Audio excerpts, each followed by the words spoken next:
quand on parle de changement de sa vie, de son environnement, il y a souvent l'aspect financier qui rentre en compte. En France, c'est toujours très... c'est difficile de parler de tout ça, mais moi je pense que c'est relativement important de réaliser que quand on parle de changer soi, automatiquement son environnement change. Parce que si on change ses pensées en termes d'abondance et non pas de manque comme tu l'as exprimé précédemment, forcément nos finances vont changer. Donc d'après toi, ce serait quoi les éléments à mettre en place pour devenir libre financièrement? Et déjà, c'est quoi cette notion de liberté financière? Si tu veux, dans mon programme Les Clés de l'Abondance, je reviens là-dessus, il y a un mois, j'ai eu 2 mois sur les finances. Il y a un mois sur chaque topic, je dirais, chaque chapitre important de la vie, mais j'ai 2 mois sur les finances. J'ai d'abord un mois, c'est parce que beaucoup de gens que je rencontre, ils ont des challenges de dette. Ils ont des dettes, quand je dis des dettes, Pas des bonnes dettes. pas des bonnes dettes, parce que si maintenant tu as fait un prêt hypothécaire pour acheter un appartement en investissement et que tu as un taux à 1,5, c'est une bonne dette parce que tu gagnes de l'argent sur le compte de la banque et ce n'est pas le contraire. D'habitude, c'est le banquier qui gagne sur toi. Ouais. Mais à 1,5, tu fais une bonne affaire. Ok. Donc ça, pour moi, ce n'est pas une dette. Pour moi, c'est un peu les dettes pourries. Les débits excessifs en compte, des loyers peut-être en retard parce qu'on a préféré dépenser son argent des conneries plutôt que respecter son engagement par rapport à la personne qui quand même te donne te loue ton lieu de vie. Ouais. Okay. Dépenser, acheter le dernier téléphone parce que le copain il a, etc. Alors que le tien il va super bien. Bon, tout ce genre de dettes à la con, ok, qui t'amène après dans des situations financières compliquées. Parfois, j'entends des gens, oui, mais moi, je suis en surendettement. Je dis, écoute, tu n'arrives pas en surendettement en un mois. Ouais. C'est comme quelqu'un qui me dit, je paye 150 kilos, j'ai 60 ou 70 kilos de trop. Tu n'as pas pris les 70 kilos de trop en une semaine. C'est parce que tu t'es laissé aller. Et à un moment, tu as pris, sauf si peut-être un dérèglement de santé, mais la majorité, c'est surtout un laisser-aller, un manque de discipline. Mais c'est le même avec l'argent. Si tu n'as pas de discipline pour ton poids, si tu n'as pas de discipline pour l'argent, eh bien, tu t'amènes en surendettement, tu t'amènes dans des situations d'être obèse. Et c'est pour ça que j'insiste beaucoup. Pour atteindre la liberté financière, il faut d'abord se libérer des dettes. Et là, je travaille beaucoup là-dessus. Et après avoir un plan. Et je reprends simplement le plan de l'homme le plus riche de Babylone. Ouais, je connaissais. Mettre 10%. Et là, tu peux pas imaginer le nombre de personnes qui m'ont dit, des gens pourtant qu'avec 40, 50 ans et parfois plus, qui me disent, j'ai jamais eu un bal de côté. Maintenant, depuis que j'ai suivi ton programme, que j'ai commencé à mettre, au départ ils commençaient avec 5 parce qu'ils étaient un peu ric-à-rac, je dis, mais même si tu mets que 3%, mais commence. Et après, quand tu vas augmenter tes revenus, tu pourras passer à 10 et même à plus par la suite. OK? Et donc, et qui me dit ça, tu sais, Roger, je suis arrivé à mettre 1000 euros de côté. Bon, on va dire 1000 euros, c'est de l'argent. Encore une fois, tout ça est une question de perception. Ouais. Pour quelqu'un qui gagne énormément d'argent, 1000 euros, c'est juste 1000 euros. Pour quelqu'un qui rame dans la vie, 1000 euros, c'est énorme. Mais il me dit maintenant, je me sens en sécurité. Parce que si ma machine à laver, je vous rappelle de quelqu'un qui me disait, si ma machine à laver, elle claque, eh bien, je sais au moins que j'ai l'argent pour la remplacer. Et je ne me retrouve pas dans une galère. Et apprendre à épargner, ça pour moi, c'est la première chose. Et une fois que tu as appris à épargner, c'est faire travailler ton argent.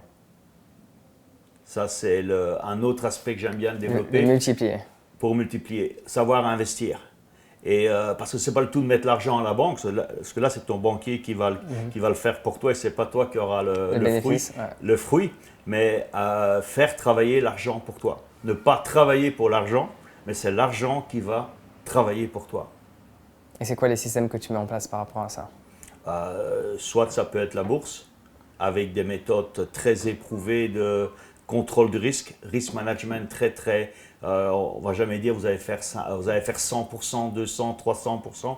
Non, la plupart des personnes avec qui nous travaillons, elles tournent entre 20 et 30%. Certains vont même à 50%, mais bon, je dirais entre 20 et 30%, ce qui est déjà pas mal, parce que je connais très peu de gestionnaires de fortune qui arrivent à faire ce genre de rendement pour leurs clients. Et l'immobilier, bien sûr, ça reste toujours un super levier avec des taux d'intérêt comme on a maintenant. à 1,5-2% maximum. Et la clé, bien sûr, c'est rejoindre ce que Robert Kiyosaki enseigne, c'est d'avoir des cash flows positifs. Éviter de faire des investissements immobiliers dans lesquels, eh bien, tous les mois, vous allez devoir aller de votre poche.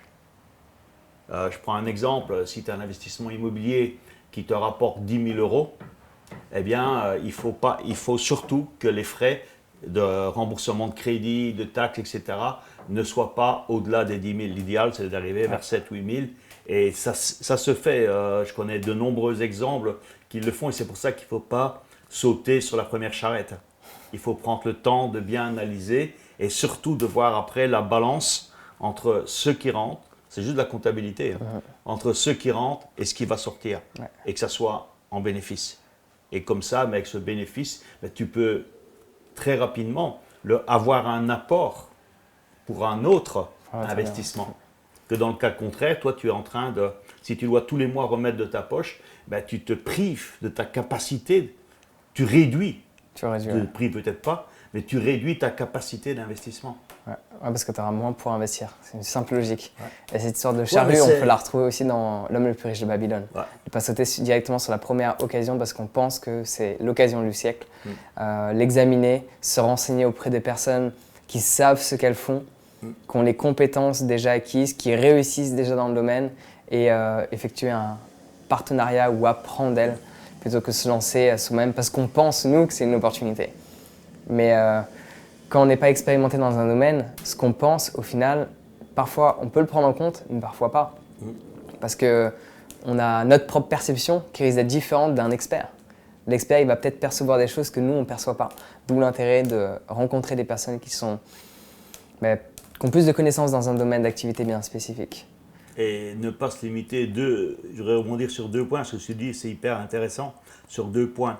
Un, d'abord, un expert, c'est pile ou face, il a raison ou il a tort. Si tu en as 2, ça va déjà un peu mieux. Tony Robbins, il dit toujours, tu as besoin d'avoir au minimum 3 avis avant de prendre une décision. Sinon, ta décision, elle risque d'être faussée. Et l'autre point, j'avais cette sale habitude de croire aussi que, surtout en bourse, que cette opportunité, elle est là, si je la loupe, c'est foutu, tu vois. Et j'avais cette croyance à la con, c'est la chance de ma vie. Donc il faut que je saute dans la charrette. Et je me souviens, j'en parle avec Tony, et Tony, quand on travaillait sur les croyances, je lui dis, écoute, j'ai cette croyance. Et il dit, mais l'opportunité de ta vie, la chance de ta vie, elle revient tous les jours. Ouais, le fait d'être réveillé ce matin. Et tu vois, et ça change tout. Parce que si tu crois que ce que tu vas avoir là, c'est vraiment cette opportunité, tu ne peux pas la louper. Et c'est là souvent que tu te fais avoir. Et que tu te dis, bon, c'est pas grave, si je loupe celle-là, demain j'en ai une autre. Et après-demain, j'en aurai encore une autre. J'ai le choix. Et quand tu as le choix, tu es serein, tu élimines tout stress et toute précipitation. Ouais. Ça me fait penser à cette citation de Oprah Winfrey qui dit que les opportunités sont comme les autobus. Ils arrivent très fréquemment. Et comme Tony a travaillé avec, peut-être qu'ils en ont parlé aussi, je ne sais pas. Elle est très intéressante aussi dans ce qu'elle a réussi à accomplir. Et tout ça, ça me fait penser à une phrase que j'ai découverte il n'y a pas si longtemps que ça, parce que quand on parle de liberté financière et de gagner de l'argent et tout ça, on a tendance à se trouver des excuses en fonction de l'endroit où on vient, de la famille dans laquelle on est né, de l'éducation dans laquelle on a baigné, de l'environnement dans lequel on est né.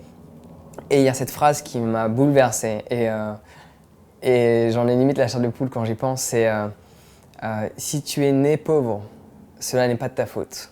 Mais si tu le restes, c'est ta décision. Et ça, je trouve ça super puissant parce que ça nous donne toutes les responsabilités de créer le changement qu'on veut. Parce que même si on peut accepter certaines choses, on peut s'adapter et être content d'être dans notre petit appartement, d'être dans notre petit cocon. Il y a des choses qu'on aimerait bien faire et cela nécessite un investissement monétaire. Je pars sur le principe que, de base, dans la nature, si on prend l'être humain dans la nature, à son essence même, son besoin primaire, c'est la nourriture. Donc il va aller chercher de la nourriture directement. À l'heure actuelle, dans la société dans laquelle on est, le besoin primaire de l'homme reste toujours la nourriture, sauf qu'il ne va pas chercher la nourriture directement. Ce Ce qu'il a besoin, c'est d'un échange monétaire pour cette nourriture. Ça veut dire que ce qu'on doit rechercher primairement, c'est pas la nourriture, mais l'argent qui nous permet d'obtenir cette nourriture. Et c'est là, du coup, on réalise l'importance du coup de l'argent, et même dans notre manière de nous comporter, de nous percevoir nous. Il y avait du coup entre guillemets l'enseignant de Tony Robbins, Jim Rohn. Jim Rohn, c'est quelqu'un d'extraordinaire. Ouais, j'adore sa manière de emphasize les mots à chaque fois. Très simple, très focus. Ouais. Il disait que c'est pas les chiffres pour les chiffres, mais pour ce qu'ils représentent. Et parce que quand on change notre situation financière, on se remet en question nous. C'est pas uniquement pour l'argent, c'est vraiment on réalise que on est capable de bien plus que ce qu'on pensait être capable de faire. Et on devient une autre personne. Et on devient une autre personne. Et dans le bien, moi j'y crois sincèrement que l'argent ne change pas quelqu'un, ça amplifie qui elle est de base. Et, exactement, j'aime bien cette expression, ça amplifie qui tu es au fond de toi. Ouais. Alors si tu as apprécié ce court extrait de l'interview que j'ai effectué avec Roger, clique sur le lien dans la description pour accéder à mon site internet, là où tu trouveras l'interview dans son intégralité. Du coup, on se retrouve directement de l'autre côté.